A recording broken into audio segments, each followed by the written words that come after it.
대한민국 헌정 사상 처음으로 탄핵된 박근혜 전 대통령의 1심 선고가 구속 기소 354일 만인 오늘 내려집니다. 중형 선고가 불가피해 보인다는 예상 속에 재판의 전 과정은 TV로 생중계될 예정입니다. 네, 이와 관련해서 세 분의 전문가와 함께 짚어보겠습니다. 최창렬 용인대 교육대 학원장 그리고 김형준 명지대 교수, 강신업 변호사 나와주셨습니다. 어서 오세요. 네, 오셨습니다. 안녕하십니까. 강 변호사님, 일단 오늘 생중계가 되는데 여러 가지로 좀 찹찹한 분들도 계실 테고 어찌됐건 박근혜 전 대통령은 지금 이 상황, 그러니까 혐의 사실이 확정되지 않은 1심을 생중계하는 건 무죄 추정 원칙에 어긋난다, 이런 항변을 하고 있습니다. 이에 대해서는 어떻게 보십니까? 박근혜 전 대통령이 직접 자필로 의견서를 써서 예. 재판부에 제출도 했거든요. 거기에 대해서 이제 재판부는 공공의 이익이 앞선다라고 판단을 한 것이죠. 예. 그리고 이제 무죄 추정의 원칙에 대해서는 이것이 1심 재판이긴 하지만 이미 국민들이 1심 재판이라고 하는 것을 전제하고 예. 그것을 보기 때문에 그것이 무죄 추정의 원칙에 그렇게 바란다고 볼 수 없다. 이렇게 얘기를 했습니다. 예. 그래서 이제 작년 7월에 대법원 재판 규칙이 바뀌었죠. 예.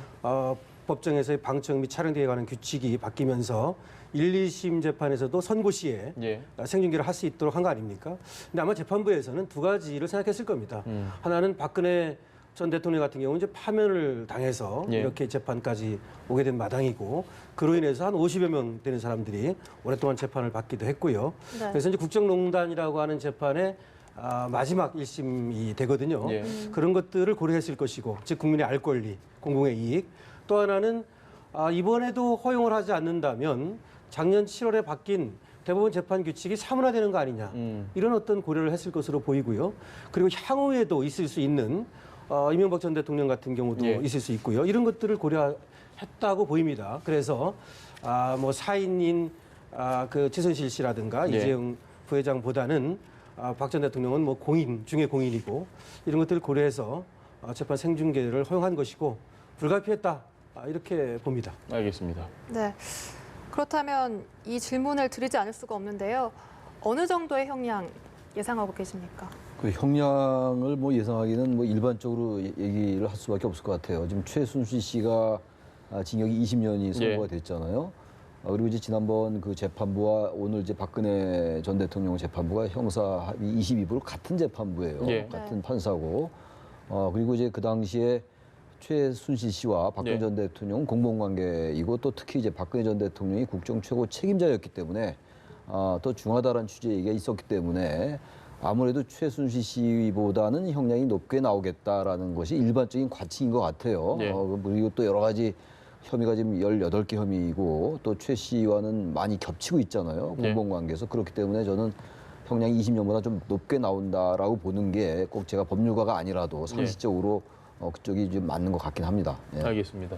교수님 생각은 어떠십니까? 형량이나 이런 부분에 대해서 조심스럽게 좀 예측을 해보신다면. 비슷하죠. 예를 들어서 지금 우리 헌법재판소에서 판결을 내릴 때 대통령을 파면을 할 때 크게 세 가지를 얘기를 했었어요. 첫 번째는 뭐냐면 권력의 사유화.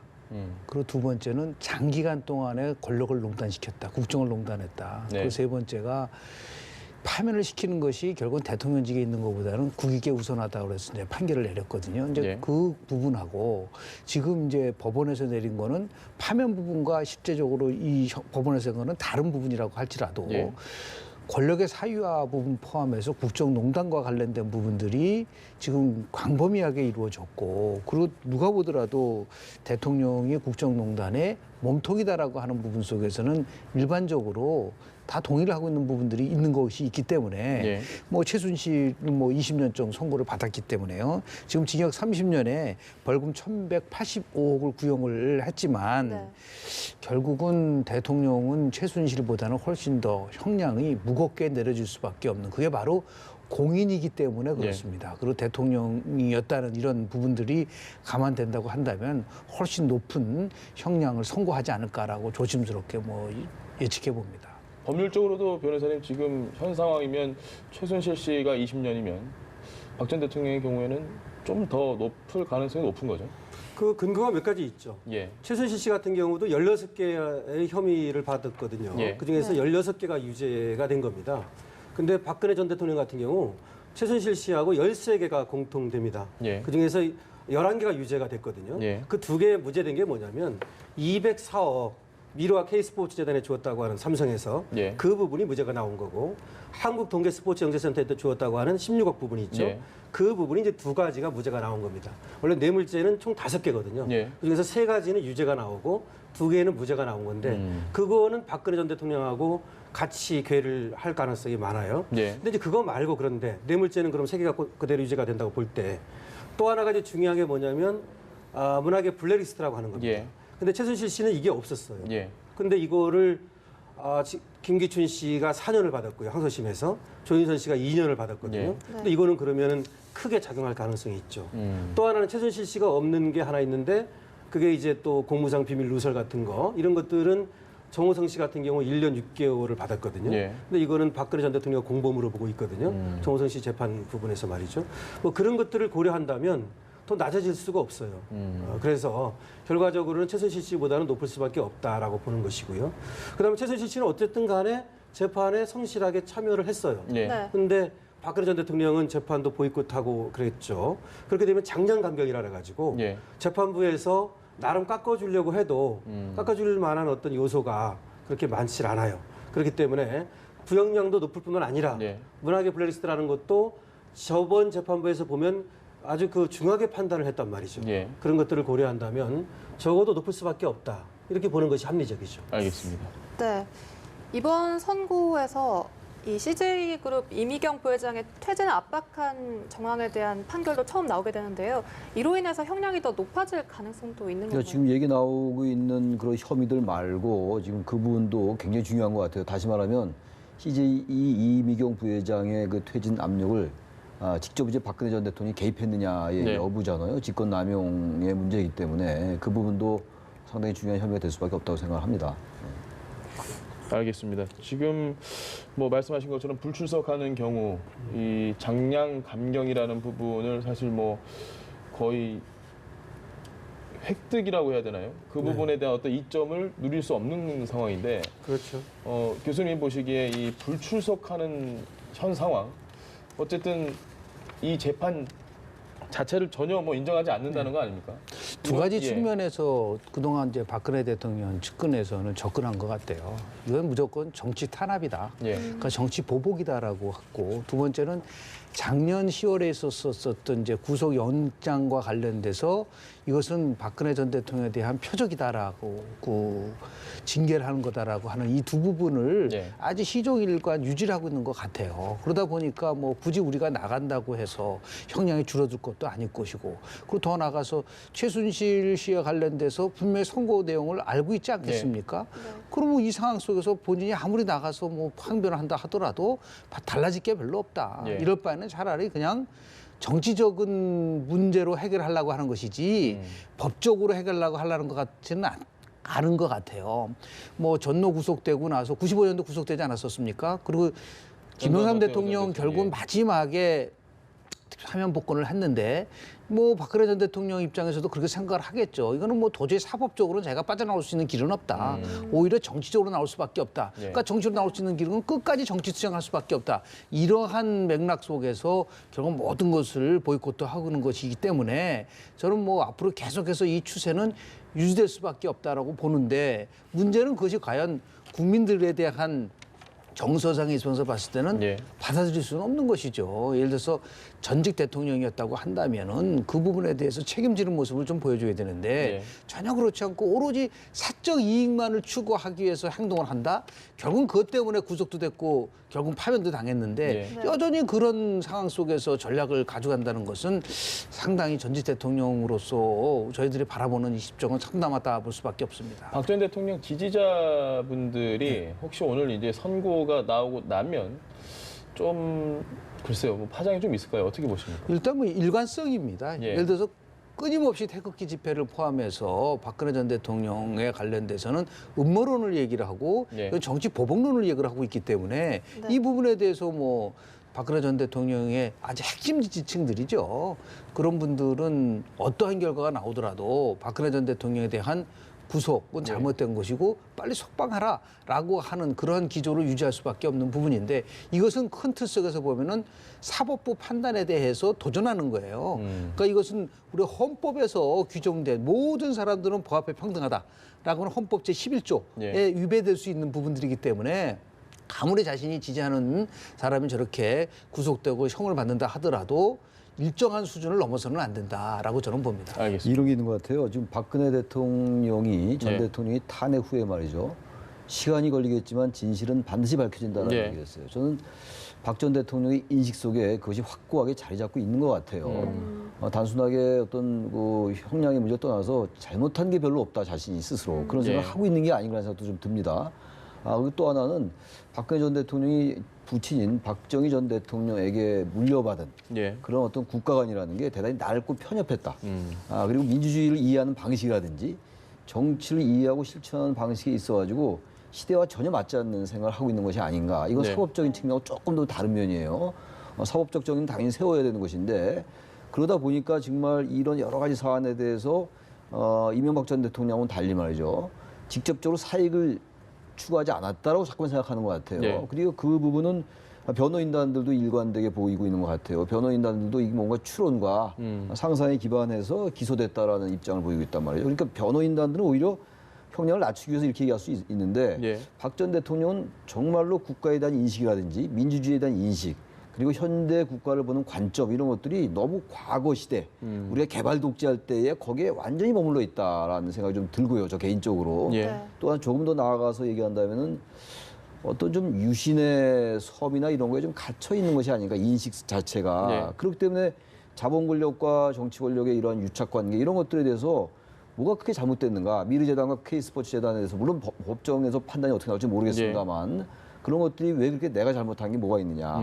물론 법원은 이제 최순실 씨와 박근혜 전 대통령을 이른바 경제적 공동체라고 해서 하나의 몸으로 보고 있는 거잖아요. 예. 그래서 지금 다들 두 분 말씀하신 것처럼 최순실 씨에 대해서 나온 형량보다 높게 나올 수밖에 없다라고들 관측을 하고 있는 건데 박 전 대통령은 어쨌든 정치를 이해하고 실천하는 방식에 있어서 현대 국가의 관점하고 많이 다른 것 같아요. 그러다 보니까 자꾸 뭐 정치 보복이라는 프레임을 쓰려 하는 거고 그리고 자신이 정말 잘못한 게 없다고 생각하는 것이 아닌가라는 추론도 가능하다고 보여지는 거죠. 알겠습니다. 그러니까 인식면에서 말씀을 하셨는데 두 가지가 지배를 하고 있어요. 뭐 이제 유신 시대의 섬에 갇혀 있다 이런 것들도 있겠지만은 현실적으로 보면 두 가지 단어예요. 속았다.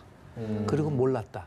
이 두 가지거든요. 그러니까 나는 최순실한테 속았다라고 얘기를 하고 있고 예. 지금 일하고 있는 모든 것에 대해서 나는 전혀 몰랐다. 그러니까 예를 들어서 국정농단과 관련돼서 뭐 국정원 문제를 포함해서 여러 가지 미르 문제는 국가가 잘 되기 위해서 한 것인데 뭐가 잘못됐습니까? 또 하나는 뭐냐면 과거에도 한 거는 아닌가요? 예를 들어 이런 식의 생각을 갖고 있는 거예요.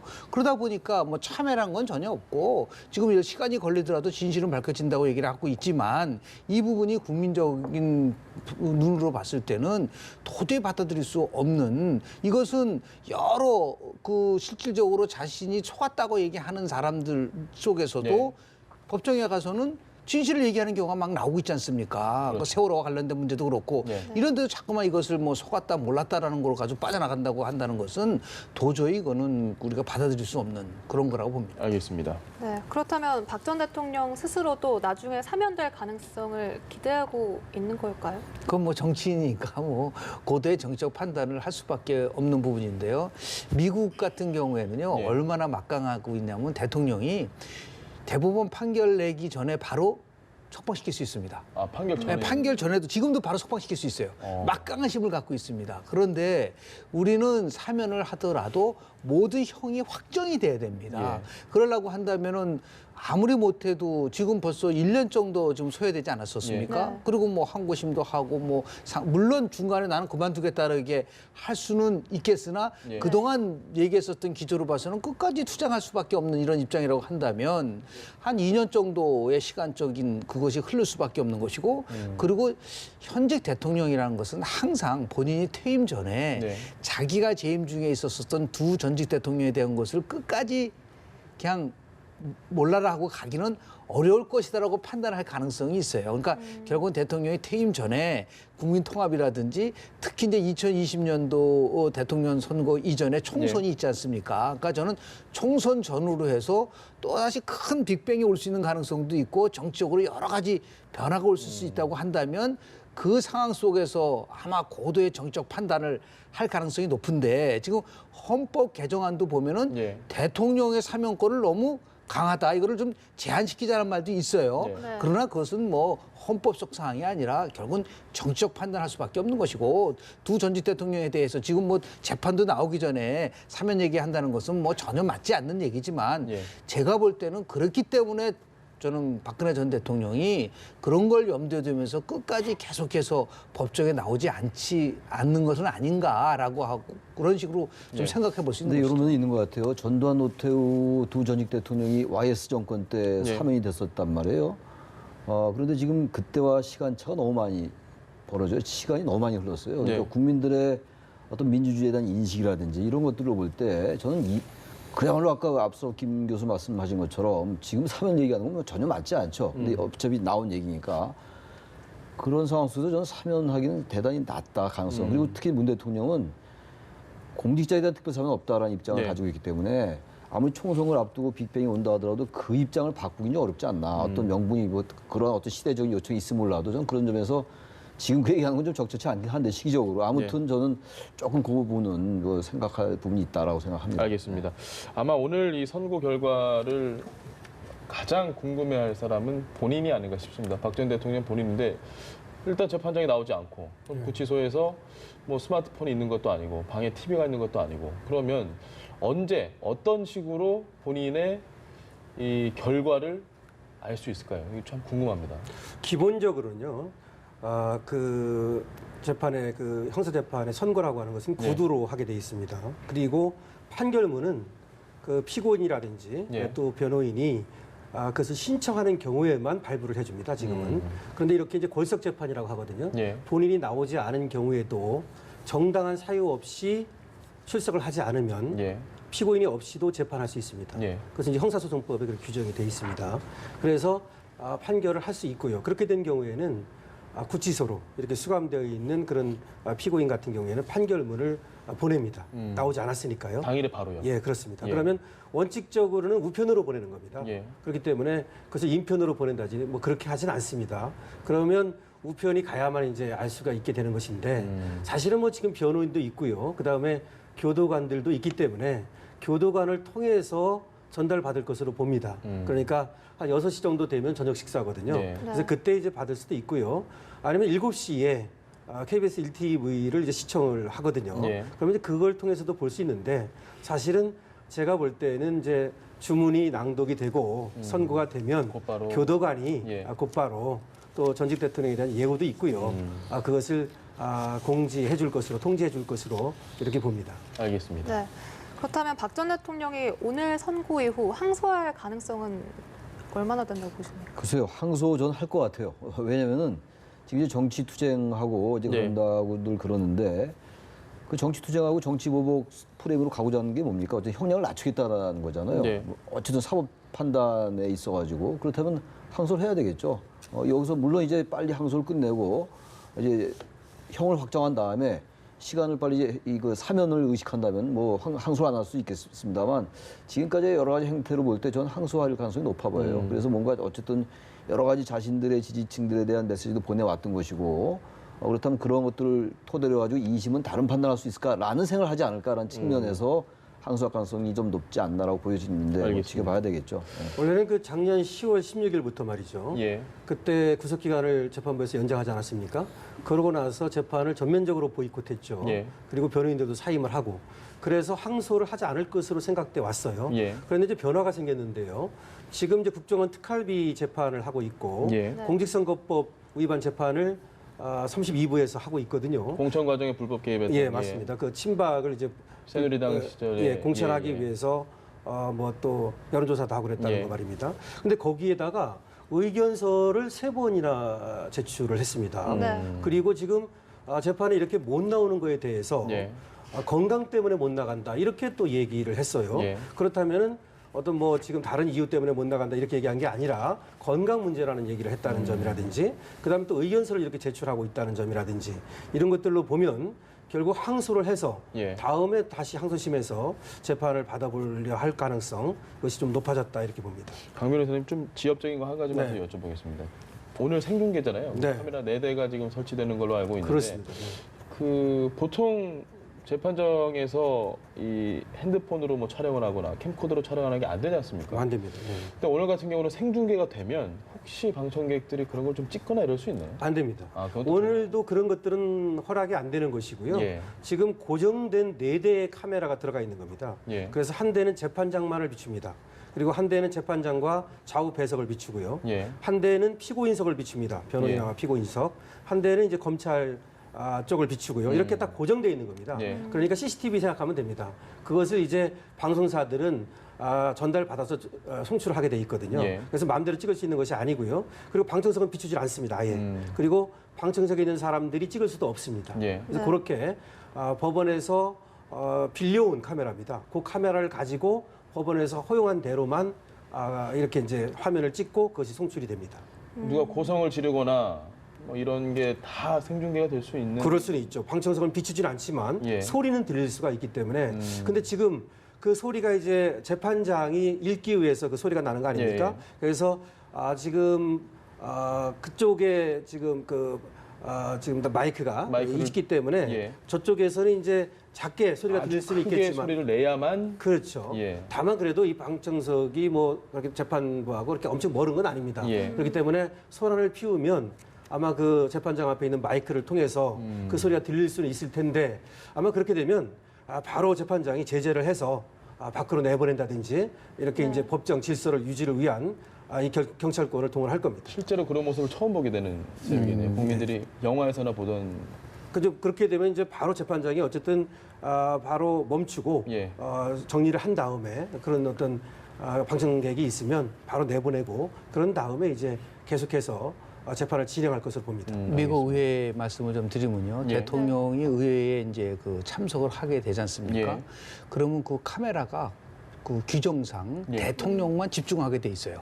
네. 그래서 만약에 그 지금 의석에서 의원이 소리 지르고 하더라도 누가 했는지를 전혀 밝혀주지는 않습니다. 그렇죠. 근데 이런 것들이 이제 아주 나름대로는 그 권위를 지켜주기 위한 것인데 만약에 방청석에서 저런 식으로 소리 지르고 바로 제재가 아니라 바로 퇴장 명령을 내리고 예. 바로 구속까지 시킬 수 있는 그 권한이 재판장에게 있기 때문에 그리고 누가 그렇게 했냐는 것은 카메라가 전혀 움직이지는 않고 있고 예. 그런 나름대로의 그런 돌발 변수에 관련돼서는 충분히 아마 그 지금 준비를 다- 준비를 하고 있지 않을까라는 생각을 좀 합니다. 이 TV 생중계라는 게 우리가 예. 스포츠 경기 보듯이 그런 생중계가 전혀 아닌 거죠. 그러니까 예. 시선도 고정돼 있고 그리고 어떤 사람이 그 카메라를 조작하는 게 아니거든요. 예. 네.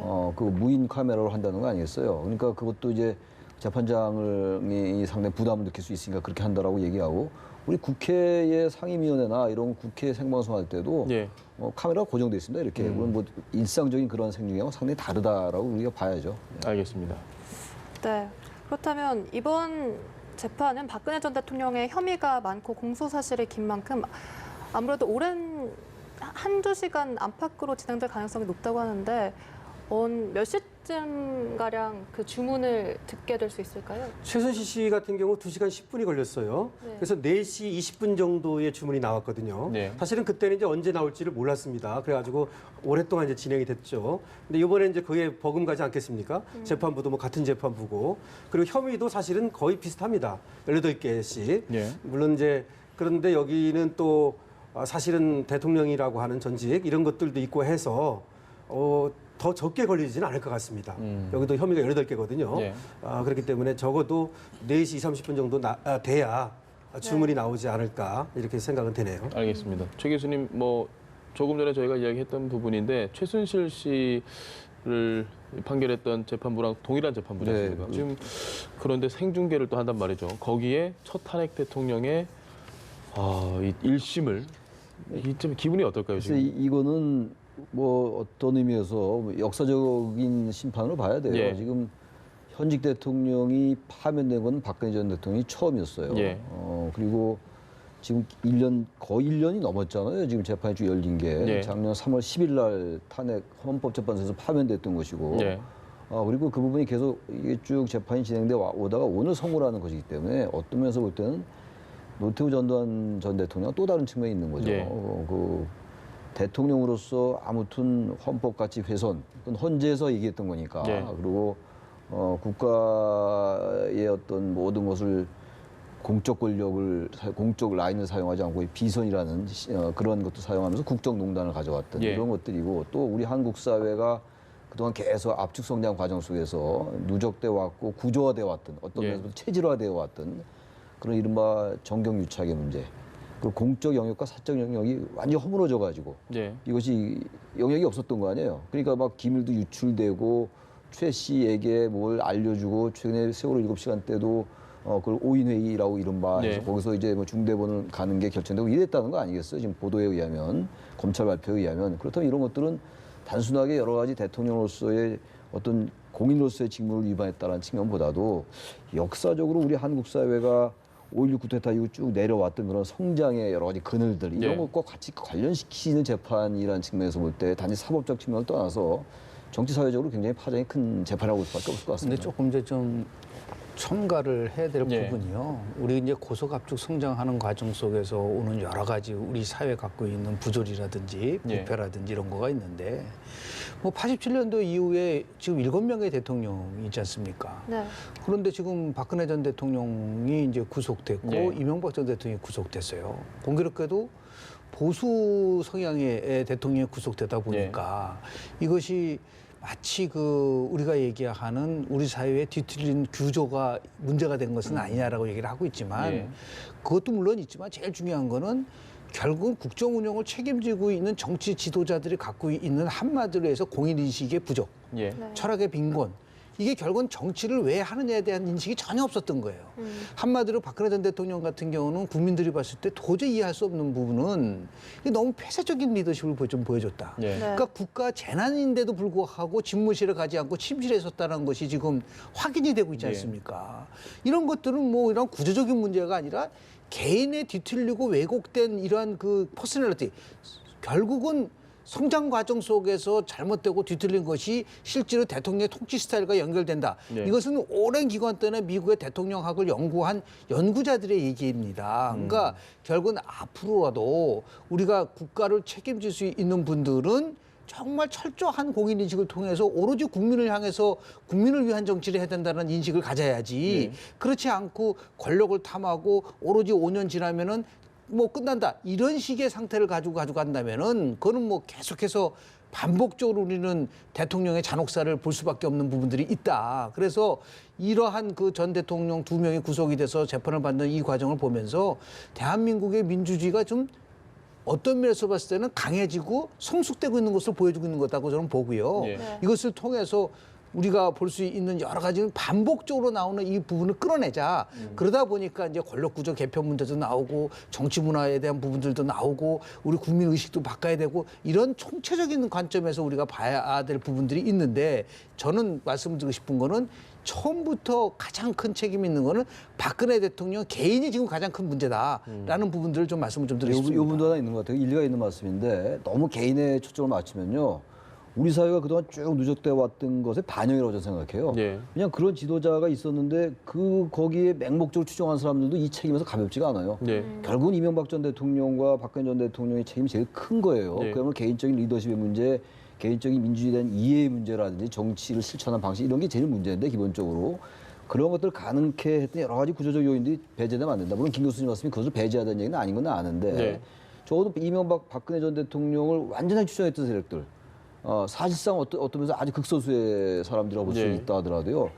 왜 그게 가능했던가의 문제가 있어요. 그건 왜냐하면 커다란 환경과 구조 내에서 가능했던 거고 또 하나 문제는요. 청와대가 그런 일을 하고 있는데 여당은 뭘 했느냐. 집권 세력 내에서의 여당, 지금 야당이죠. 그런 것도 우리가 생각해 볼 필요가 있어요. 집권 세력 내에서 청와대는 하나의 건물로 인식되면서 청와대가 하는 걸 아무도 제기하지 못하는 상황. 예. 이런 것들은요. 사실 크게 바뀌지 않는 게 아닌가 우리 사회에서. 그래서 이 부분은 우리가 과거 민주주의를 했던 역사가 짧아서 그런 것도 있겠습니다만 예. 사실 선거나 제도, 선거나 의회나 정당 이런 것들의 제도 우리는 완제품을 그대로 수입했던 거거든요. 예. 서구에서는 부르주아 혁명을 거치면서 여러 가지 시행착오를 겪었는데 우리는 그렇지 않았어요. 완전히 생산된 걸 그대로 갖고 오니까 이거 운전할 수 있는 그 능력이 안 됐던 거거든요. 예. 그래서 그런 것들 이번에 이 재판을 계기로 해서 하나의 변곡점을 삼을 필요가 있다. 단순히 개인의 리더십의 문제로 치환하거나 환원시켜버리면 이런 것들을 볼 수 없기 때문에 개인의 문제가 가장 중요하지만 물론 2차적으로 중요한 그런 구조의 문제를 우리가 하나의 이번 재판을 계기로 해서 이명박 전 대통령의 이 재판도 마찬가지예요. 아직 뭐 기소되지 않았습니다만 같이 한번 볼 필요가 있다고 생각합니다. 알겠습니다. 결국은 지금 민주화라고 하는 거에 함몰된 나머지 말이죠. 예. 법치주의를 소리한 겁니다. 가장 중요한 건 법치주의입니다. 그런데 민주화, 뭐 그전에 산업화 이런 것들을 하면서 지금 박근혜 전 대통령 같은 경우에도 사실은 지금 교수님도 얘기했지만은 그럼 참모들은 뭐 했고 예. 내각은 무엇을 했으며 의회는 무엇을 한 겁니까? 그러면 박근혜 전 대통령이 관저에서 안 나왔다고 그러는데 예. 안 나와도 되는 이유는 무엇입니까 도대체? 그러니까 법치라고 하는 것을 소홀히했기 때문에 이와 같은 일이 벌어진 거거든요. 그리고 사실은 법치를 소홀히 하다가 이번에 재판을 하면서 갑자기 법치를 강조하게 된 거예요. 그렇기 때문에 박근혜 전 대통령이 억울해하는 것이 무엇이냐면 네. 바로 그 점에 있습니다. 그러니까 관행과 이 법 사이에 요 간격, 요걸 네. 이해하지 못하고 있는 거예요. 원래대로 하면 잘못된 것이죠. 그런데 관행대로 하면 크게 잘못된 것이 그럴 수도 있는 없다고 문제, 느낄 수도 이렇게, 있는 인식을 것이죠. 하는, 그래서 이번 기회에 그야말로 누가 통치를 하든 누가 뭐 정치를 하든 간에 법대로 하는 거 이것을 그대로 이제 받아들이고 인정하고 그리고 그렇게 이제 우리가 시행해 나가야 됩니다. 알겠습니다. 시간 관계상 아마 마지막 질문이 될 것 같습니다. 김 교수님께 오늘 자유한국당이 이제 곧 선거가 나오고 하면 아마 논평을 내지 않을까라고 예상이 되는데 어떤 논평이 나올까 참 궁금합니다. 어떻게 보십니까? 자유한국당의 스탠스가. 뭐 여러 면에서 봤을 때 그동안 계속해서 정치 보복 프레임을 가지고 예. 이 문제를 접근을 했었었던 것이 자유한국당의 입장인데요. 네. 아마 홍준표 대표 입장에서 봤을 때는 조금 달리 접근할 가능성이 좀 있습니다. 왜냐하면 홍준표 대표는 자기는 친박도 아니고 더 나가서 이 극단 친박에 정치도 의해서 몰락한 당을 자기가 나름대로는 구원하겠다고 예. 하면서 들어왔기 때문에 이 부분 속에서 무조건 뭐 박근혜 전 대통령을 감싸고 하기는 어려울 부분이 있는데 다만 이런 거는 있을 수 있을 것 같아요. 박근혜 실패는 보수의 실패가 아니다. 그러니까 결국은 보수가 지향하는 여러 가지 가치, 뭐 성장이라든지 효율이라든지 경쟁이라든지 이런 것들이 없어지는 건 아니다. 물론 진보의 가치나 보수의 가치나 다 존중받아야 되는 것이죠. 그렇기 때문에 저는 뭐 자유한국당이 그동안 네. 여러 부분 속에서 여하튼 간에 제대로 감시하지 못하고 그리고 더 나아가서 이렇게 온 것에 대한 부분 속에서는 일부분 저는 인정을 하면서 나름대로 앞으로 어떻게 할 것이냐에 대한 부분들에 대한 네. 것을 연결시키지 않을까라고 생각을 합니다. 알겠습니다. 네, 알겠습니다. 이 박근혜 전 대통령의 1심 선고가 이제 오늘 오후 2시 10분에 최초로 생중계되는데요. 이와 관련해서 세 분의 전문가와 함께 얘기 나눠봤습니다. 최창렬 용인대 교육대학원장 그리고 김형준 명지대 교수, 강신업 변호사 말씀이었습니다. 감사합니다. 네, 고맙습니다.